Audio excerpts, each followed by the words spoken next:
Bayangkan sejenak, Anda berjalan di pusat kota Jakarta, namun tidak ada satupun bangunan bergaya kolonial Belanda yang terlihat. Gedung-gedung pencakar langit yang menjulang tinggi dihiasi dengan ukiran relief Borobudur yang megah, dan atap bertumpuk khas Meru yang dilapisi panel surya transparan. Di pelabuhan, kapal-kapal tanker raksasa mengibarkan bendera kerajaan-kerajaan besar Nusantara yang tak pernah runtuh. Tidak ada trauma penjajahan, tidak ada sistem tanam paksa, dan tidak ada pembatasan pendidikan selama berabad-abad. Apakah Indonesia akan menjadi negara adidaya nomor 1 dunia hari ini jika sejarah mengambil jalan yang berbeda? Mari kita buka gerbang menuju realitas alternatif yang mengejutkan ini. Selamat datang di kanal Eksplorasi Sejarah kita, tempat di mana kita berani mempertanyakan bagaimana jika. Hari ini, kita akan melakukan perjalanan waktu sejauh 500 tahun ke belakang untuk membedah skenario Indonesia yang tidak pernah dijajah oleh bangsa Eropa. Kita akan melihat bagaimana evolusi politik, ekonomi, dan sosial budaya kita akan terbentuk secara organik tanpa intervensi asing yang merusak. Siapkan diri Anda untuk sebuah analisis mendalam yang akan mengubah cara Anda memandang identitas bangsa kita sendiri.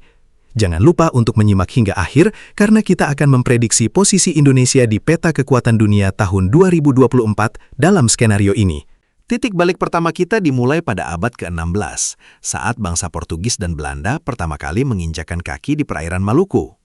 Dalam sejarah asli kita, mereka datang dengan meriam dan perjanjian monopoli yang mencekik.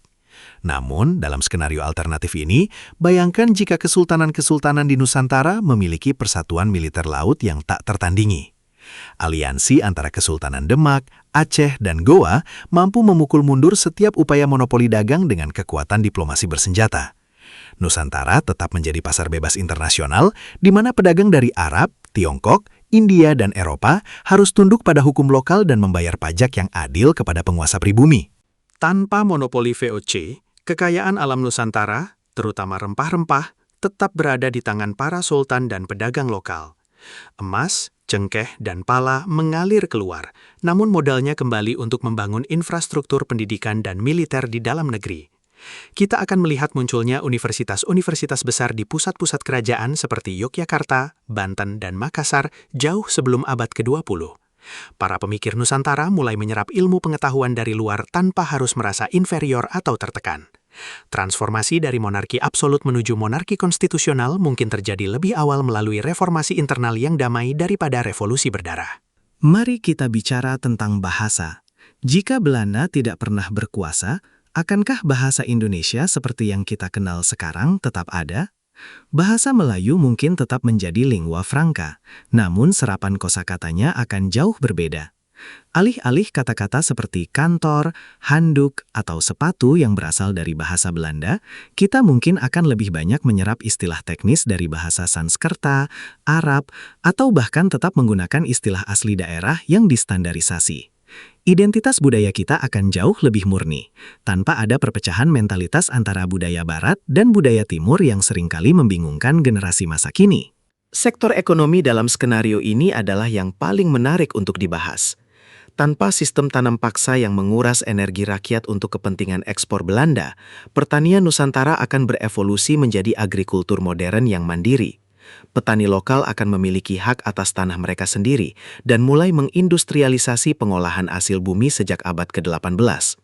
Bayangkan pabrik gula dan pengolahan kopi bermunculan di sepanjang Pulau Jawa dengan kepemilikan saham oleh bangsawan dan pengusaha lokal.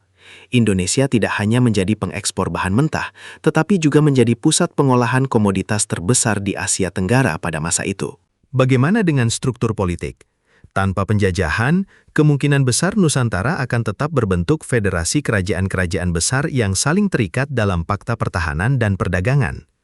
Kita mungkin tidak akan melihat satu negara kesatuan yang kaku, melainkan Uni Nusantara yang mirip dengan Uni Eropa saat ini. Setiap wilayah seperti Sumatera, Jawa, Kalimantan, dan Papua memiliki kedaulatan lokal yang kuat, namun bersatu dalam satu mata uang dan kebijakan luar negeri. Hal ini akan mencegah terjadinya sentralisasi kekuasaan yang berlebihan dan memungkinkan setiap daerah berkembang sesuai dengan potensi uniknya masing-masing. Masuk ke era revolusi industri di Eropa, Indonesia yang merdeka tidak akan tertinggal. Dengan kekayaan yang melimpah dari perdagangan rempah, para penguasa Nusantara akan mengirim ribuan mahasiswa ke Inggris dan Jerman untuk mempelajari teknologi uap dan mesin. Pada tahun 1850-an, jalur kereta api pertama mungkin sudah membentang dari Anyer hingga Panarukan. Namun, bukan dibangun dengan kerja rodi, melainkan dengan investasi modal domestik. Kereta api ini menghubungkan pusat-pusat industri lokal, mempercepat mobilitas barang dan manusia, serta memperkuat persatuan antar kerajaan di seluruh Nusantara. Pendidikan akan menjadi fondasi utama. Dalam skenario ini, tingkat literasi penduduk Nusantara sudah mencapai angka yang tinggi sejak awal abad ke-19. Sekolah-sekolah yang didirikan oleh kesultanan dan komunitas pedagang akan mengajarkan matematika, sains, dan sastra secara gratis atau bersubsidi. Hal ini menciptakan kelas menengah yang terpelajar dan kritis. Kita tidak akan mengalami masa-masa kegelapan intelektual di mana pendidikan hanya diperuntukkan bagi kaum bangsawan rendah yang melayani pemerintah kolonial. Inovasi teknologi mungkin akan lahir dari tangan-tangan anak bangsa jauh lebih awal daripada yang kita duga. Dalam peta geopolitik dunia, Indonesia akan menjadi penjaga Selat Malaka yang sesungguhnya. Tanpa dominasi Angkatan Laut Inggris dan Belanda, Angkatan Laut Nusantara akan menjadi kekuatan yang disegani di Samudra Hindia dan Pasifik. Kita akan menjadi penengah dalam konflik-konflik besar di Asia dan memiliki daya tawar yang sangat tinggi terhadap kekuatan Barat. Hubungan diplomatik dengan Tiongkok dan Jepang akan terjalin atas dasar kesetaraan, bukan sebagai wilayah yang diperebutkan. Ini akan menempatkan Nusantara sebagai poros maritim dunia sejak ratusan tahun yang lalu. Mari kita tinjau aspek arsitektur dan tata kota. Tanpa pengaruh arsitektur Indis yang dibawa Belanda, kota-kota di Indonesia akan berkembang dengan gaya neo-Nusantara. Bangunan-bangunan modern akan menggunakan material lokal seperti kayu jati berkualitas tinggi, batu alam, dan desain yang sangat adaptif terhadap iklim tropis. Sistem drainase kota mungkin akan meniru sistem pengairan sawah yang canggih seperti Subak di Bali, menciptakan kota-kota yang hijau dan tahan banjir. Jakarta, atau mungkin namanya masih Jayakarta, akan menjadi Venesia dari timur, dengan kanal-kanal bersih yang menjadi sarana transportasi utama. Keberagaman agama juga akan berkembang secara unik, tanpa misi penyebaran agama yang seringkali beriringan dengan kolonialisme. Penyebaran agama di Nusantara akan berlangsung lebih murni melalui jalur perdagangan dan dialog budaya. Sinkretisme yang harmonis antara Islam, Hindu, Buddha, dan kepercayaan lokal akan menciptakan identitas spiritualitas yang sangat toleran dan mendalam. Tidak ada ketegangan sosial yang dipicu oleh kebijakan pecah belah penjajah. Masyarakat akan hidup dalam harmoni yang lebih organik, di mana perbedaan keyakinan dianggap sebagai kekayaan estetika dan filosofis bangsa. Memasuki abad ke-20, saat dunia dilanda Perang Dunia Pertama, Indonesia yang merdeka mungkin akan memilih posisi netral, namun bersenjata lengkap. Sebagai produsen minyak dan karet utama dunia yang mandiri, kita akan menjadi negara yang sangat kaya karena mensuplai kebutuhan industri global. Kekayaan ini akan digunakan untuk melompati fase industrialisasi berat. Kita tidak akan pernah merasakan penderitaan di bawah pendudukan Jepang karena angkatan perang kita sudah terlalu kuat untuk diinvasi. Sebaliknya, Indonesia mungkin menjadi pelindung bagi negara-negara tetangga di Asia Tenggara dari ambisi imperialisme manapun. Bayangkan perkembangan seni dan hiburan. Film-film pertama mungkin akan lahir di Surakarta atau Medan, mengangkat kisah-kisah epik Mahabharata atau sejarah pahlawan lokal dengan kualitas produksi yang setara dengan Hollywood di masa itu. Musik kita tidak akan terlalu terpengaruh oleh tren barat, melainkan berevolusi dari gamelan dan instrumen tradisional menjadi genre-genre modern yang mendunia. Gamelan pop atau batik Art Deco mungkin menjadi tren estetika global yang diikuti oleh masyarakat di Paris atau New York. Indonesia akan menjadi eksportir budaya yang dominan secara global. Salah satu dampak paling krusial adalah kesehatan masyarakat. Tanpa masa-masa kelaparan akibat kebijakan kolonial, genetika dan kesehatan penduduk Nusantara akan jauh lebih baik. Penelitian medis akan berkembang pesat dengan memanfaatkan kekayaan hayati hutan tropis kita. Kita mungkin akan menjadi pusat pengobatan herbal dan bioteknologi dunia sejak awal. Jamu tidak hanya menjadi minuman tradisional, tetapi diekstrak menjadi obat-obatan modern yang dipatenkan oleh laboratorium-laboratorium canggih di Bandung atau Makassar, membawa devisa luar biasa bagi negara. Lalu bagaimana dengan sistem hukum? Indonesia tanpa penjajahan tidak akan menggunakan hukum warisan Belanda yang kita gunakan sampai sekarang. Kita akan memiliki kodifikasi hukum yang berakar pada hukum adat dan nilai-nilai kearifan lokal yang telah dimodernisasi. Sistem peradilan akan lebih mengedepankan restoratif justice dan musyawarah yang merupakan jiwa asli bangsa kita. Hal ini akan menciptakan masyarakat yang lebih adil dan harmonis, dengan tingkat kriminalitas yang jauh lebih rendah karena struktur sosialnya yang stabil dan tidak mengalami guncangan akibat penindasan berabad-abad. Di bidang teknologi transportasi, Indonesia mungkin sudah memproduksi mobil dan pesawat terbang sendiri sejak pertengahan abad ke-20. Tanpa ketergantungan pada teknologi asing, insinyur-insinyur kita akan mengembangkan inovasi yang sesuai dengan geografi kepulauan. Kapal-kapal cepat bertenaga magnet atau pesawat amfibi yang menghubungkan ribuan pulau akan menjadi pemandangan biasa. Mobilitas yang tinggi ini akan membuat ekonomi antar pulau bergerak sangat dinamis. Tidak ada lagi istilah daerah tertinggal, karena konektivitas telah menjadi prioritas nasional sejak masa pemerintahan kerajaan-kerajaan modern kita. Mari kita lihat profil pemimpin kita. Tanpa perjuangan fisik melawan penjajah, para pemimpin Indonesia tidak akan lahir dari penjara atau pengasingan, melainkan dari sistem meritokrasi yang ketat di dalam pemerintahan kerajaan atau federasi. Mereka akan menjadi diplomat ulung yang mahir dalam banyak bahasa internasional, namun tetap memegang teguh etiket dan tata krama Nusantara.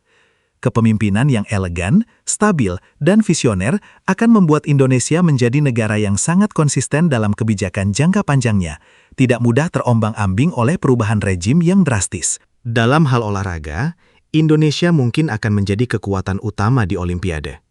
Dengan nutrisi yang terjamin dan fasilitas pelatihan yang dibangun sejak dini di setiap wilayah, atlet-atlet kita akan mendominasi berbagai cabang.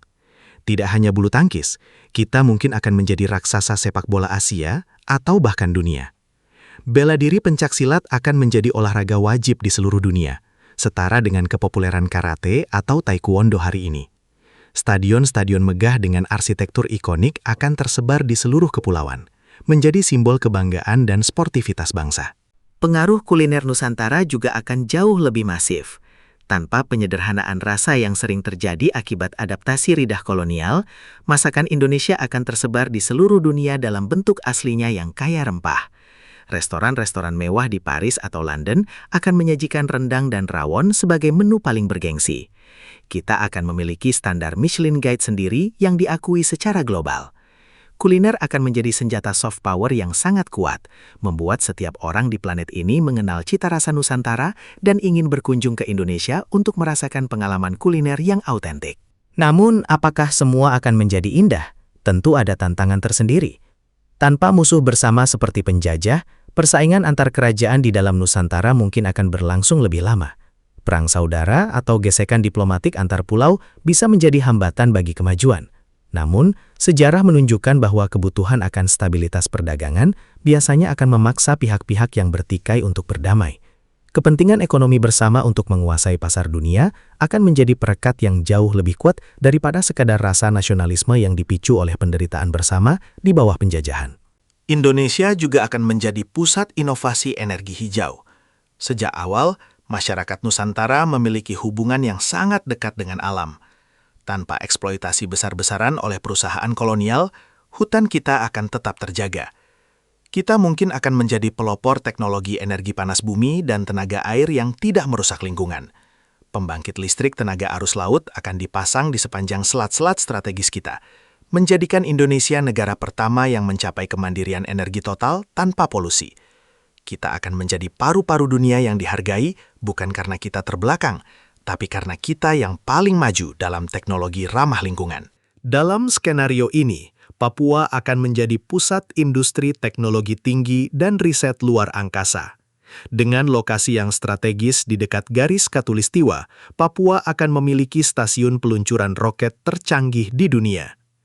Universitas-universitas di Jayapura akan menjadi tujuan bagi para ilmuwan dunia untuk mempelajari astrofisika dan kelautan. Tidak ada konflik politik yang berlarut-larut karena Papua telah diintegrasikan melalui jalur perdagangan dan kerjasama pendidikan yang adil sejak ratusan tahun yang lalu. Kekayaan emas di Papua akan dikelola sepenuhnya untuk kemakmuran rakyat Papua dan kemajuan teknologi nasional. Media massa dan jurnalisme juga akan memiliki karakter yang berbeda. Indonesia akan memiliki jaringan berita global seperti BBC atau Al Jazeera, namun dengan sudut pandang Nusantara sentris. Kita yang akan mendefinisikan narasi tentang Asia dan dunia kepada masyarakat internasional. Jurnalis kita akan dikenal karena keberanian dan objektivitas mereka, berakar pada tradisi diskusi terbuka di balai-balai desa yang telah ada sejak zaman dahulu. Literasi media di masyarakat akan sangat tinggi, membuat kita menjadi bangsa yang sangat sulit dipengaruhi oleh propaganda negatif dari luar. Sekarang mari kita lihat kondisi sosial masyarakatnya. Indonesia tanpa penjajahan akan memiliki tingkat kepercayaan diri yang luar biasa tinggi. Tidak ada mentalitas inlander atau perasaan minder terhadap bangsa barat. Rakyatnya akan bangga mengenakan pakaian tradisional dalam aktivitas sehari-hari karena desainnya telah berevolusi menjadi sangat fungsional dan modis. Batik, songket, dan tenun akan menjadi standar haute couture dunia. Kita akan melihat masyarakat yang sangat menghargai sejarahnya, namun tetap haus akan inovasi masa depan, sebuah perpaduan yang sangat harmonis antara tradisi dan modernitas. Bagaimana dengan hubungan kita dengan negara-negara tetangga seperti Malaysia, Singapura, dan Filipina? Dalam skenario Uni Nusantara, wilayah-wilayah ini mungkin akan menjadi bagian dari satu ekosistem ekonomi dan politik yang sangat erat. Singapura mungkin tetap menjadi pelabuhan penting, namun di bawah naungan kerjasama regional yang dipimpin oleh kekuatan maritim Nusantara. Filipina akan memiliki hubungan budaya yang lebih kuat dengan saudara-saudara serumpunnya di selatan daripada pengaruh Spanyol atau Amerika Utara. Asia Tenggara akan menjadi blok paling stabil dan makmur di dunia, mengalahkan dominasi Eropa dan Amerika Utara. Skenario ini membawa kita pada sebuah kesimpulan bahwa penjajahan bukan hanya tentang pencurian sumber daya, tetapi juga tentang penghentian paksa evolusi sebuah bangsa.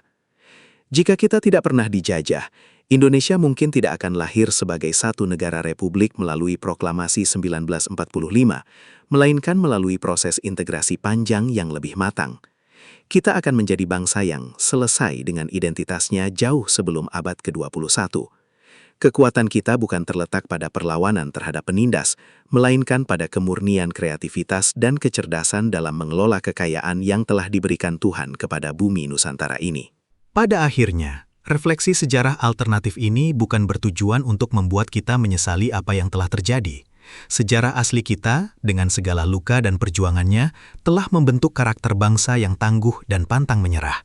Namun, dengan memahami potensi besar yang kita miliki, jika kita merdeka dalam berpikir, kita bisa mulai membangun masa depan yang kita impikan itu mulai sekarang. Kita tidak perlu mesin waktu untuk menjadi negara adidaya. Kita hanya perlu mengembalikan semangat inovasi, persatuan, dan kebanggaan akan identitas asli kita yang sempat terhambat selama masa kolonial. Indonesia tahun 2024 dalam skenario tanpa penjajahan adalah pemimpin teknologi global, pusat spiritualitas dunia, dan penjaga perdamaian abadi. Ini adalah visi tentang apa yang mungkin terjadi, dan juga pengingat tentang apa yang masih bisa kita capai. Bangsa yang besar adalah bangsa yang tahu dari mana mereka berasal dan kemana mereka akan pergi.